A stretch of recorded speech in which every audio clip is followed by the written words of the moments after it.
হাওড়া জেলার মধ্যে 6টা বিধানসভা রাজনৈতিক সমীকরণ বদলে যেতে পারে এবং উলুবেড়িয়া লোকসভারও সমীকরণ বদলে যেতে পারে জরি শিল্পীরা যদি ঐক্যবদ্ধ থাকে। এখন আপনাদের সংগঠনের সমীক্ষা অনুযায়ী হাওড়া জেলার অন্তর্গত গাববেড়িয়া ধুলোরবাদ অঞ্চলে সারা ভারত জরি শিল্পী কল্যাণ সমিতির পক্ষ হইতে একটি সাংবাদিক সম্মেলন অনুষ্ঠিত হয়। এই সম্মেলনের মাধ্যমে সংগঠনের পক্ষ হইতে একটি নির্বাচনী ইস্তেহার প্রকাশ করেন। এই সম্মেলনে উপস্থিত ছিলেন সংগঠনের কেন্দ্রীয় কমিটির সাধারণ সম্পাদক মুজিবুর রহমান মল্লিক, কেন্দ্রীয় কমিটির সভানেত্রী রিক্তা কাউলে, পশ্চিমবঙ্গ রাজ্য কমিটির সদস্য সেকান্দার মল্লিক, পাঁচলা ব্লক কমিটির সদস্য শেখ শাহাবুদ্দিন, আমতা ব্লক কমিটির সদস্য তসলিমা বেগম, কেন্দ্রীয় কমিটির সদস্য শেখ আনসার সহ বিশিষ্ট সদস্যগণ, আসন্ন বিধানসভা নির্বাচনের প্রার্থীগণ ও দেশপ্রেমিক জনগণ। আপনারা নিশ্চয়ই অবগত আছেন যে জরি শিল্পীরা সমাজের প্রান্তিক শ্রেণীর মানুষ। দেশ স্বাধীন হবার পর থেকে তাদের জন্য কোনো কল্যাণকর আইন প্রণয়ন হয়নি, নেই কোনো উন্নয়ন প্রকল্প। এই জরি শিল্প গোষ্ঠীদের নিয়ে নেই কোনো আলোচনা পর্যালোচনা, অথচ নির্বাচন এলে বিভিন্ন রাজনৈতিক দলগুলি ভুরি ভুরি প্রতিশ্রুতি দেয়। এই প্রতিশ্রুতি দেওয়ার জন্য চাপান উতর চলে। রাজ্যের শাসক দল 2012 সালের 4 ফেব্রুয়ারি ধুলাগড়ে জরি হাব উদ্বোধন করলেও তা সঠিকভাবে বাস্তবায়িত হয়নি।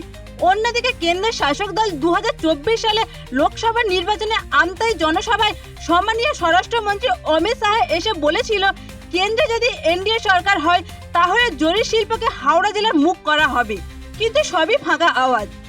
বিগত দিনের ডান বাম যে সমস্ত সরকার ছিল তারাও জরি শিল্পীদের উন্নয়নের জন্য কোনো পদক্ষেপ গ্রহণ করে নাই।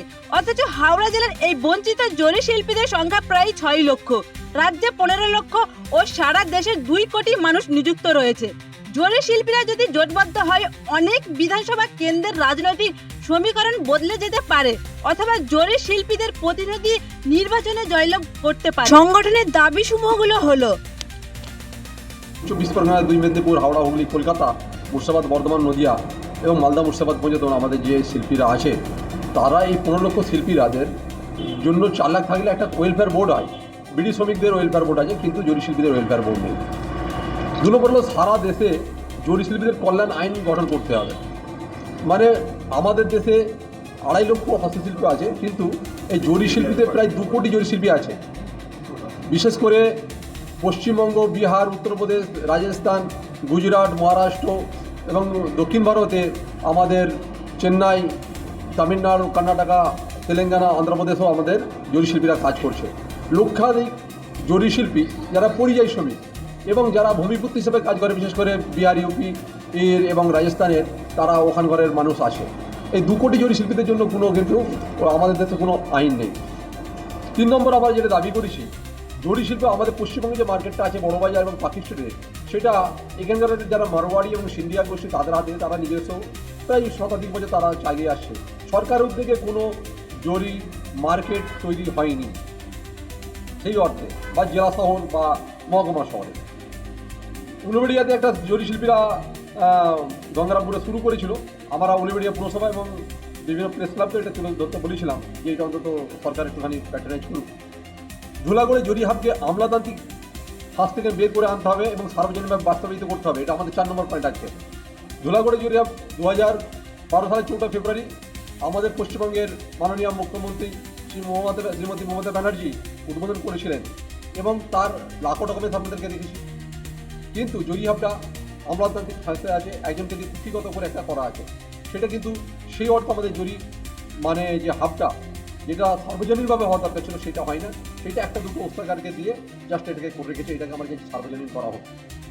5 নম্বর পয়েন্ট, অসংগঠিত শ্রমিকদের জন্য সামাজিক সুরক্ষা যোজনা নাম নথিভুক্ত করার জন্য সরকারি উদ্যোগ গ্রহণ করতে হবে এবং সামাজিক সুরক্ষা যোজনা পোর্টালটি সার্বজনীন করতে হবে। এই যেটা 20 টাকার বই ছিল, লেফট ফ্রন্ট সরকার যেটা শুরু করেছিল অসংগঠিত শ্রমিকদের জন্য যে প্রভিডেন্ট ফান্ড, সাসপাও যেটাকে বলা হতো, সেটা তখন আমরা 20 টাকা দিত অসংগঠিত শ্রমিকরা, জরি শিল্পীরাও দিত। তখন সেটা সরকার 25 টাকা তাদের বইতে দিত, 45 টাকা তখন জমা হতো। যখন এই মামাটি সরকার এলো তখন জরি শিল্পীরা দিত 25 টাকা, মামাটি সরকার দিত 30 টাকা, 55 টাকা তাদের বই জমা হতো। 2020 সালে কোভিডের পর থেকে আমাদের রাজ্যের মুখ্যমন্ত্রী মাননীয় মমতা ব্যানার্জি বলেছে যে আর দিতে হবে না, আমরা এটাকে সামাজিক সুরক্ষা যোজনার আওতায় নিয়ে আপনাদের এটা 55 টাকা করে বই জমা হবে। কিন্তু তখন এই টাকাটা যারা সংগ্রহ করতো তাদেরকে এসএলও বলা হতো। তারা 2 টাকা করে কমিশন পেত। এসএলওদেরকে যখন বসিয়ে দিয়ে একটা অনলাইন পোর্টালে নিয়ে যাওয়া হলো, তখন কিন্তু আর এসএলওরা আর টাকাটা তুললো না।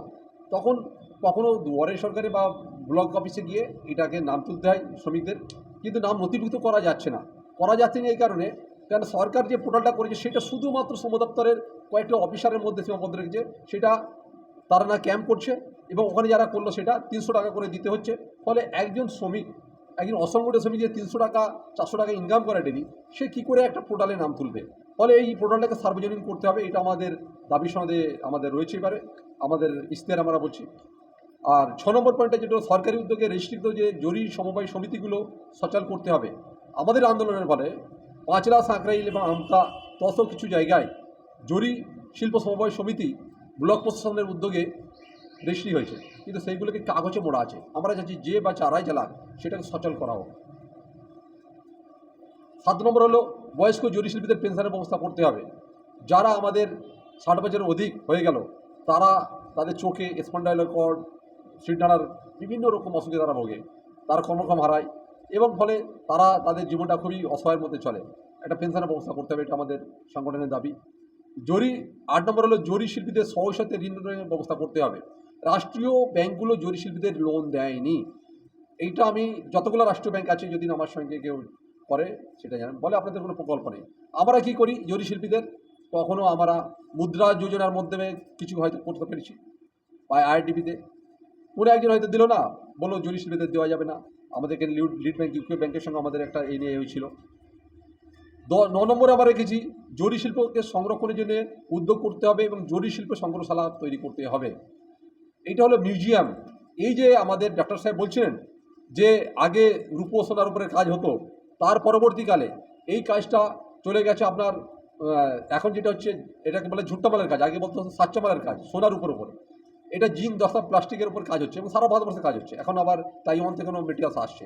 তো ফলে এই যে লাখো লাখো ডিজাইন, এরা কেউ ন্যাশনাল ইনস্টিটিউট অফ ফ্যাশন টেকনোলজিতে পড়াশোনা করেনি। এই যে জরি শিল্পীরা তাদের শৈল্পিক সত্তা যে তুলে ধরে, লাখো লাখো যে ডিজাইন, সেগুলোকে যদি আমরা সংরক্ষিত করে একটা মিউজিয়াম করতে পারি শিল্পকলা, তাহলে আমরা অন্তত হেরিটেজ হিসেবে আমাদের দেশের তকমা পেতে পারি এই শিল্পের। এবং হাজার হাজার কোটি টাকা যে আমাদের বিদেশ থেকে আমাদের আমদানি হয় এই শিল্প এক্সপোর্ট করে, ইউরোপ, আপনার মিডিল ইস্ট থেকে। তো সেই জন্য আমাদের এটা আমরা করার জন্য করছি। 10 নম্বর হলো পরিযায়ী জরি শ্রমিকদের জন্য তাদের নাম নথিভুক্তের জন্য ক্যাম্প করতে হবে কেন, এবং নাম নথিভুক্তকরণ করবে। এইটাও এই পোর্টালটা যদিও একটু মানে সার্বজনীন করেছে, কিন্তু যা যা রিকোয়ারমেন্ট প্রয়োজন হয় তারা সেইগুলো কিন্তু অ্যাক্সেস করতে পারছে না। যদি পশ্চিমবঙ্গ সরকারের ওয়েলফেয়ার বোর্ড গঠন করেছে, তার জন্য তাকে ধন্যবাদ জানাচ্ছি। কিন্তু আমাদের এই পরিযায়ী জরি শ্রমিকদের নাম নথিভুক্ত করার জন্য বিভিন্ন জায়গায় জরি শিল্পীদের এইরকম ক্যাম্প করতে হবে সরকারের উদ্যোগে বা ব্লক প্রশাসনের উদ্যোগে। আরেকটা বিষয় হলো, আপনারা জানেন বাংলায় কথা বলার জন্য জরি শিল্পীরা বাংলা সন্দেহ বিশেষ করে তারা বিভিন্নভাবে হেনস্থ হচ্ছে। এটা তার জন্য এটা খুবই জরুরি। তো এই 10টা আমাদের বিষয় রয়েছে। আর একটা বিষয় আপনাদেরকে উল্লেখ করব, সেটা হলো যে আমাদের জরি শিল্প 3 ধরনের ফ্যাশন। একটা হলো ইন্ডিয়ান ট্র্যাডিশন, যেমন পাঞ্জাবের আপনার সালোয়ার স্যুট, রাজস্থানের লেহেঙ্গা চুন্নি, দক্ষিণ ভারতের শাড়ি, এবং কাশ্মীরের যেমন সালোয়ার স্যুট। সেই জন্য আমাদের কিন্তু এই জরি শিল্পের একটা হলো মিডল ইস্ট ফ্যাশন, যেটা হলো বোরকা, ইরান, ইরাক এক ধরনের। আরেকটা হলো ওয়েস্টার্ন ফ্যাশন, প্যারিস, ইউকে এবং ইউএসএতে। এবং ভারত সরকার হাজার হাজার কোটি টাকা রাজস্ব আদায় করে, এক্সপোর্ট করে, কিন্তু এদের জন্য কোনো প্রকল্প নেওয়া হয়নি।